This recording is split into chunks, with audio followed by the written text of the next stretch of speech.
brought to you by Palvi Agrico. आता शेतीसाठी जे काही लागणार ते घरपोच मिळणार, तेही मोबाईलच्या एका क्लिकवर. शेतकरी नेते आमदार सदाभाऊ खोत आपल्या सोबत आहेत. अगदी शेतकरी संघटनेचा बॅच सुद्धा ते घेऊन नेहमी लावून येतात आणि म्हणूनच आज जी काही सरकारनं शेतकऱ्यांसाठी 2 लाखांपर्यंतची कर्जमाफी केलेली आहे त्याच्या अनुषंगानं आपण त्यांच्याशी बोलायचं आहे. आज खरं तर हा निर्णय घेतलेला आहे, पण याच्याही आधी 2000 जूनपर्यंत शेतकऱ्यांना कर्जमुक्ती करण्याच्या अनुषंगानं निर्णय घेतला जाईल याच्याबद्दलचं आश्वासन देण्यात आलं होतं. कर्जमाफी अवघ्या 2 लाखांची सरकारनं केलेली आहे. कसं पाहता याच्याकडे?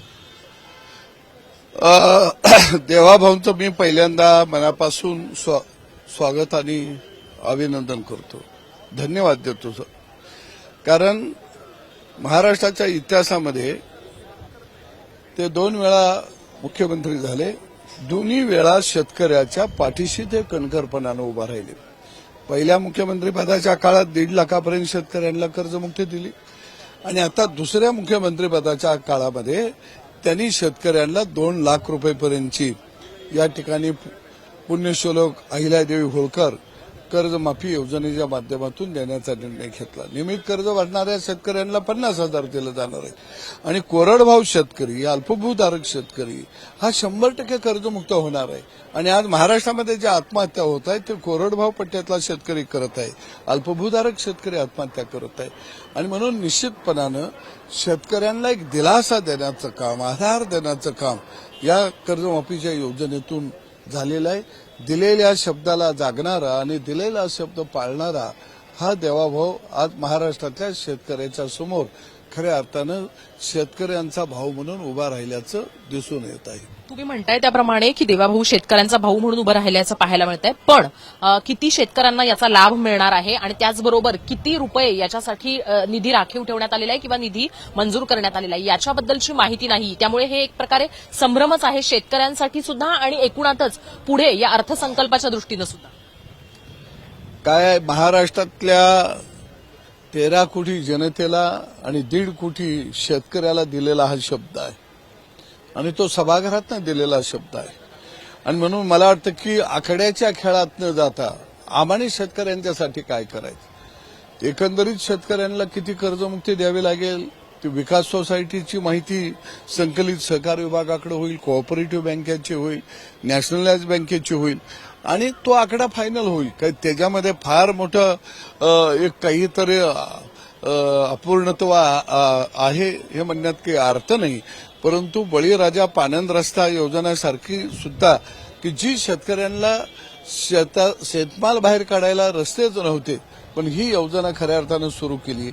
त्यामुळं हे सरकार शेतकऱ्यांच्या बरोबर आहे. शेतीला जे जोडधंदे आहेत, पशुपालन असेल, शेळीपालन असेल, कुक्कुटपालन असेल, याहीसाठी मोठा निधी देण्याचा निर्णय घेतला. दुसऱ्या बाजूला 7.5 HP पर्यंत शेतकऱ्यांना वीज मोफत देण्याचा निर्णय घेतला. त्याला ती योजना पुढे चालू राहील म्हणून सांगितलं. आणि सोलर मागल त्याला सोलर पंप देण्याची योजना त्या ठिकाणी त्यांनी घोषित केली.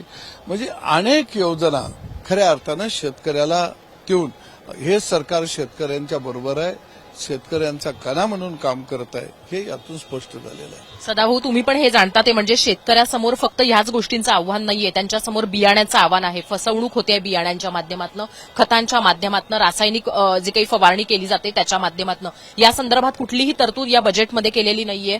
तर त्याच्याकडे कसं बघतात आणि ह्याच्यामध्येच शेतकऱ्यांचं मोठं नुकसान होतं किंवा पैसा खर्च होतो, मग त्याबद्दलची कुठलीही तरतूद अर्थसंकल्पामध्ये नाही. असं आहे की रासायनिक खतं जे आहेत याला सगळं अनुदान केंद्र सरकार देत असतं आणि ते खते आपल्याकडे येत असतात. कारण त्याला लागणारा कच्चा माल बराचसाच परदेशामधून येत असतो आणि तो रोटेशन प्रमाणे त्या योजना सुरूच आहेत, त्याच्यामध्ये कुठेही बदल केलेले नाही. उलट आम्ही शेतकऱ्यांना दिवसा शेती पंपाची वीज देऊ आणि त्यासाठी सगळं इन्फ्रास्ट्रक्चर उभा करू, हे सुद्धा त्यांनी आवर्जून या अर्थसंकल्पामध्ये सांगितलंय. आणि म्हणून मला वाटतं की हा अर्थसंकल्प हा गावगाड्याला शताभातात राबणाऱ्या माणसाला डोळ्यासमोर ठेवून सादर केलेला हा अर्थसंकल्प आहे. नैसर्गिक आपत्ती ज्या पद्धतीनं शेतकऱ्यांनाचं नुकसान करते आहे, काही विशिष्टच जी पिकं आहेत ती घेण्यासाठी भाग पाडलं जात आहे शेतकऱ्यांना या निसर्गाच्या म्हणजे बदललेल्या चक्रामुळे किंबहुना जे काही नुकसान होत आहे त्याच्यामुळे.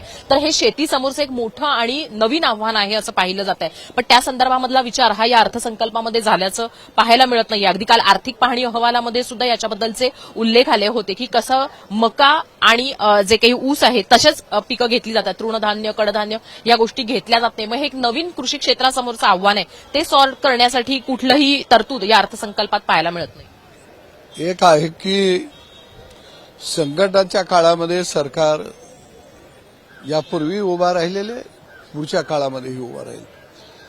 परंतु शेतकऱ्यांनी कोणती पिकं करावी हे खरं जर बघितलं तर सरकारनं काही ठरवलं तर शेतकऱ्यानं काय ठरवलं हे महत्वाचं असतं.